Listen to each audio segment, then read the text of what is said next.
I've always liked games with a very strong narrative, games that almost are between interactive fiction and games proper. And in the last couple of weeks I played several of those. I played the new Sherlock Holmes Consulting Detective, Western Adventures, and Jack the Ripper. I played Mythos Tales. And then I played yet another game with a very strong narrative component, which is Watson and Holmes.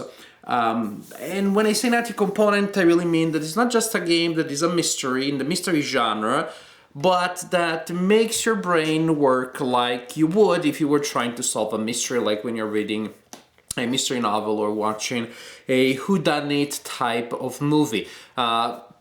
Basically, of course, that means to go very far from the tradition of Clue, where you're just making wild guesses, trying to exonerate yourself or to incriminate yourself, because in the game you do not know whether or not you're a murderer, and you're just using a fairly mechanical system of exclusion, of checking elements from a list.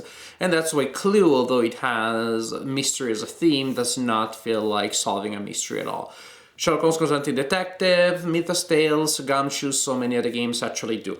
And this is a game in this tradition. You will solve a case, well, you will be presented with a case, and then you will go around collecting bits and pieces of information that will be presented to you in a textual form, in sort of mini paragraphs or sections, segments of a story.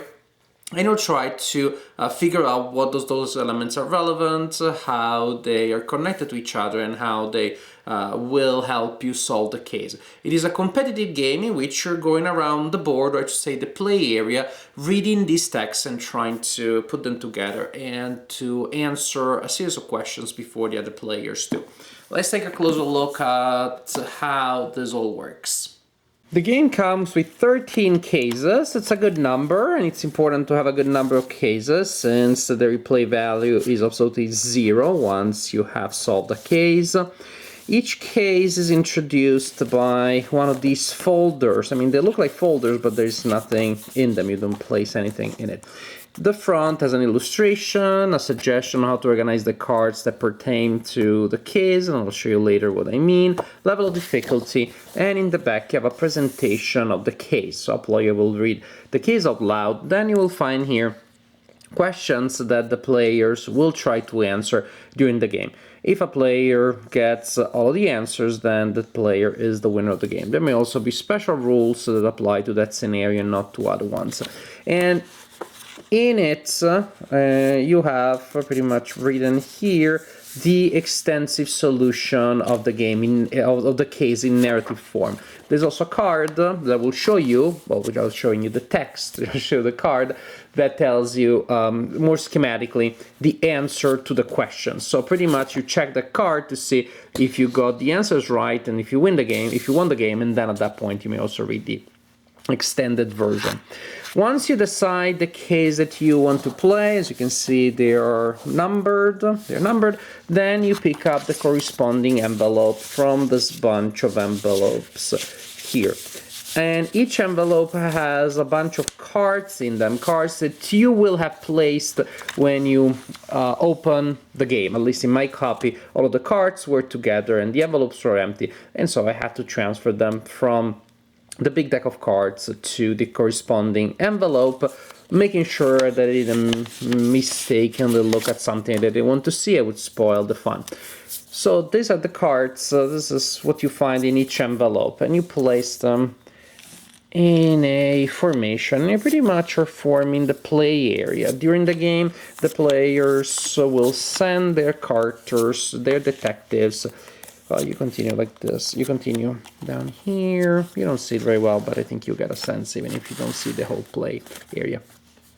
So you form a play area with these cards representing different locations and or people that you can go and talk to.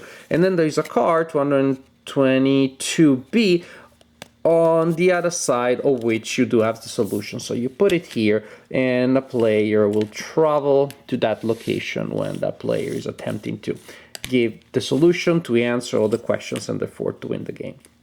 Each player has a character such as this one. Then there are also tokens, carriage tokens that are used to travel and go to places before the opponents do.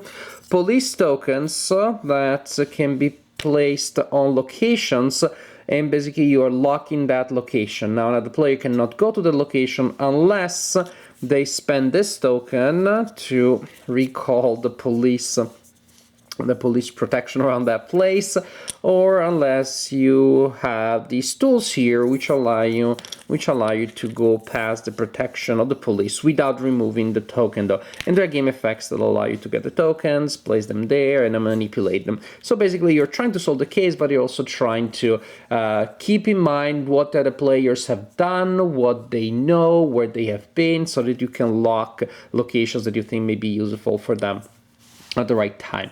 So at the beginning of each turn, the players will simply place their characters on one of the cards in turn order. And again, remember, each player starts with a pool of these tokens here, carriage tokens. If you're placing your character on a card that doesn't have the player's characters, then you simply place it there, and you may, if you so wish, also place carriage tokens with that character, but you do not have to. If, however, you do want to go to a location with another character, then you need to place more carriage tokens there than there are together with the card that is occupying it. For example, I place my character there with 2 carriage tokens. Now, if somebody wants to go there, they need to put their character there with at least 3 carriage tokens. When you outbid somebody, the person is kicked out of the card, and the person also recovers all of their tokens but one. One is lost. So there simply cannot be 2 characters on the same card up to this space. So players very often will try not to waste their tokens, so they can still they maneuver around the other players and go to places that they find potentially interesting without having to spend tokens, but from time to time it does happen. So after this phase is done, everybody will be sitting on a card and probably will have spent some carriage tokens. And at that point, each player simply reads the card that they have selected. So in this case, I will see what I can find at the Cheston Transport Agency. I may go to Scotland Yard, on which you can never place a police token because the police is already there. What are you going to do? What's there to add? I may go to the lab, I may go to Baker Street, talk to the Baker Street irregulars, the telegraph office, etc., etc., etc. I'll go and get a drink at the pub. And what's on the other side? Well, don't look too closely. There's a text. That's it. There is a text. Maybe if you pause the image and blow it up, you'll be able to read the text, but why would you do so? Why would you give yourself spoilers? But it's a narrative text. It's not simply like a single piece of information like you have in Clue. It's really similar to the kind of paragraphs. It's pretty much the same as the kind of paragraphs that you find in games such as Sherlock Holmes Consulting Detective, recently Mythos Tales, Gumshoe, in which you have a micro-narrative with some information that may or may not be useful, and you have to actually interpret it and analyze it and figure out what may be relevant or not. So players should have a notepad with them, and everybody will be taking notes, sometimes can be fairly extensive notes. And you're simply trying to patch together the truth. Now, a couple of other wrinkles. One thing is that there's also the character Watson, who is one of the available quote-unquote locations, sorta. You can spend 4 carriage tokens to take the Watson card from the general supply, and then at the end of the turn you will put it back there. Only one player can have Watson, and the first player to get it, that's it. The player gets it for that turn until supply lasts. Too bad for the other people. There's no outbidding or bidding for Watson. If a player has taken the Watson card, what the Watson card does is that at the beginning of the investigation phase, which is when people read the content of their cards, you can choose a player to read aloud the location card where they are, because of course, obviously, usually you're reading the card silently because you don't want to give out information. So again, they're interesting things. I would like to go to a certain place that you locked, for example. But I don't go there, so this way I can hear what is in that location. And at the time also I'm broadcasting what is in there to everybody, so maybe I have to figure out if it's something that I think may not be too useful to other people, but may allow me to confirm my suspicions, etc. A lot of wrinkles and angles that emerge only during gameplay of how you maximize the information you collect, trying to prevent other players from getting too much information, or at least from getting information you think can be particularly good for them. Also, there are character cards. Frankly, I don't find them all that useful, but they're part of the game and will simply give you special powers and abilities. They can be assigned to characters, etc. I don't know that they're really optional. I seem to remember the game simply says this is a part of the game, but I don't know. I prefer simply to concentrate on the game. I think there is already enough of a ludic, gamey element with the tokens and fighting for position and outbidding. I didn't find the need for the characters. I prefer to play the game without them, but they're there. So, if in case you like that element. And this is very much the main idea. Players continue moving around, spending tokens, collecting clues until a player will try to solve the case. The player will write down their answers, will then read the card to see if the answers are correct, and if they're correct indeed, then the player becomes the winner of the game. I like this game. I like it a lot. I haven't talked to the designer, but my bet would be if I asked how this game came to be, what was the inspiration of the game. I have the feeling that probably would be something along the lines of like, well, I really like Sherlock Holmes Consulting Detective, such a fun idea. You travel around, you collect clues, you actually have to think about the story rather than just working like you work in the game Clue or Cluedo. But sometimes the game is very hard, and sometimes you enter a blind alley, you hit a wall, and you do not know how to continue. If you haven't watched my videos of Sherlock Holmes Consulting Detective, or you haven't played any game in the system, well, the system is very challenging and very realistic, precisely because you're given tools. You're given a fictional directory of London, a collection of clues presented in a clue book, but you do not know how to assess those clues. You have to figure out by yourself what is relevant, what is the kind of store that where the murderer may have bought their weapon, which is the kind of person that you may want to talk to, what is the kind of place that they may have some clues. Once you read the case, then you have to figure out by yourself what is relevant in a thick clue book and in a thick directory. And then once you figure out where the places are relevant are, you still have to analyze the clues, that is the text that you find there. Watson and Holmes pretty much simplifies the intermediate element, the one between the case and the access to the clues. Because instead of giving you a directory and a big collection of clues, they give you 12, 15, 16 cards. It depends on the case. And you know that those are relevant. And some more, some less, some are red herrings, some are not entirely related, some are absolutely crucial. So there's also a little bit of luck there. But at least you will never hit a wall not knowing, well, where do we go from here? Because worst come to worst, you mechanically go and read all of the cards and you should be able to answer all or most of the questions. In any case, you know that the information is there, you know that you have access to all of the information that is available. And if once you have that, then you think, okay, this case is impossible, it wasn't well designed, it's too hard for me. That's okay, but at least you know that you have found all of the information that is included with a case, that is related to the case, and that is, I don't know, reassuring in a sense. That gives you a sense of of control. That is to say, this is a game that is similar to Sherlock Holmes Consulting Detective. In a sense, it's also similar to 21-2B Baker Street, the board game, not the address, which was a similar game in which, in the past, I talk about in the past, it's an old game, but there are recent additions too. You move around the board, and when you go to certain locations, then you read clues from a clue book. So it's similar to what you find here. But those are very essential, very, very minimalistic, very laconic.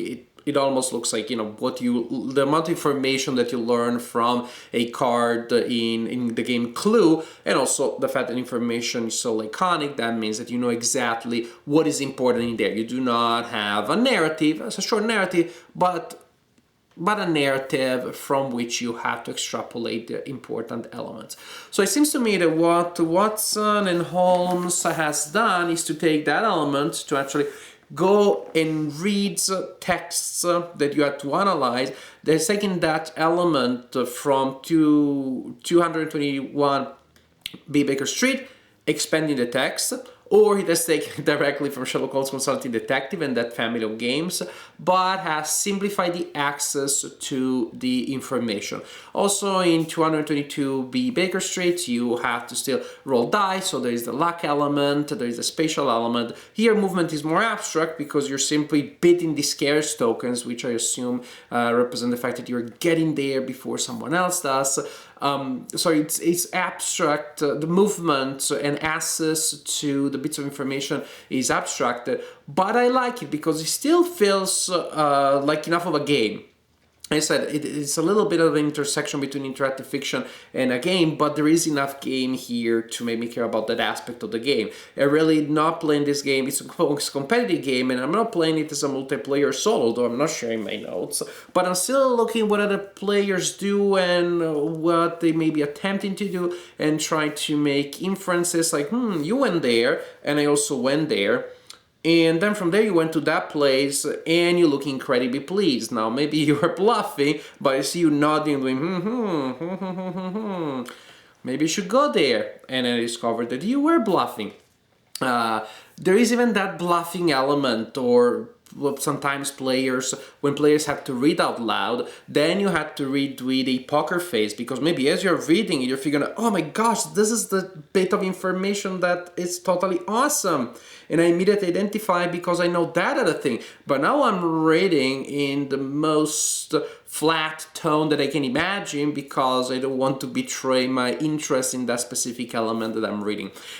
So there is even that bluffing element. Definitely there's a little bit of resource management, spending the carriage tokens, figuring out where to place the police token to block access, and maybe I am bluffing, maybe I'm blocking a card which is completely useless, or that rarely are they completely useless, but a card that is not particularly useless, maybe even a card that I've identified as misleading, as a red herring, then I want you to take that card particularly seriously. So there is a game element, and definitely there is this interaction, there is the competitive element, but I think that the game really hit a sweet spot, because I think the game has found a really nice balance between the game element. I am trying to compete against you, and I'm using the abstract resources of the game to do so and to improve my chances of winning, while I'm also thinking about the story. So it really is a nice combo to me of game mechanics, which are light, but they work, with a story that they take seriously as a story. You're thinking about the characters, you're thinking about the psychology. You're thinking about what would I have done in that situation? Why did that character act that way? And those stories have been written, they've been well designed. There are really some nice mystery short stories in there, with a nice cast of characters with different settings, different motivations, ways in which the crimes are committed. I cannot elaborate too much, unfortunately, but they are smartly done. They're smartly done with misleading elements and red herrings, that when you discover the whole case, you realize that those were red herrings and misleading elements, but do not feel gratuitous. They feel like they were well integrated in the story. I also like the fact that it's not some sort of generic mystery with a Watson and Holmes theme slapped on it, pasted on it. The themes are very Conan Doylean. There are things about colonialism. There are some things about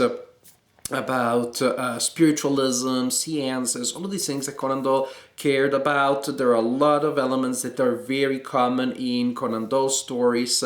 I think that really the atmosphere, at least the themes and the plot of the stories, of the original stories by Conan Doyle, has been captured quite well in the story. So it also feels pretty specific, thematically speaking. It does feel like an homage to Sherlock Holmes, like a way for you to access those stories in a way that is interactive and that is both ludically and narratively very satisfying.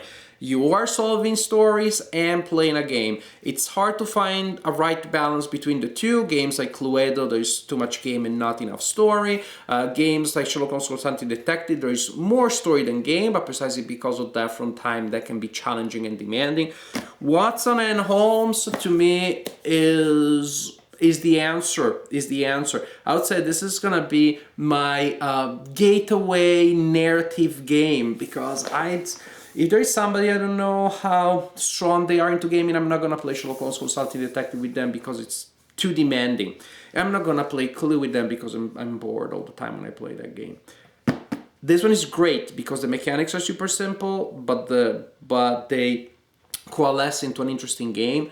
The stories are fun, the narrative experience is definitely there. Overall, very strong endorsement of Watson and Holmes from me, because this is a really, really good game.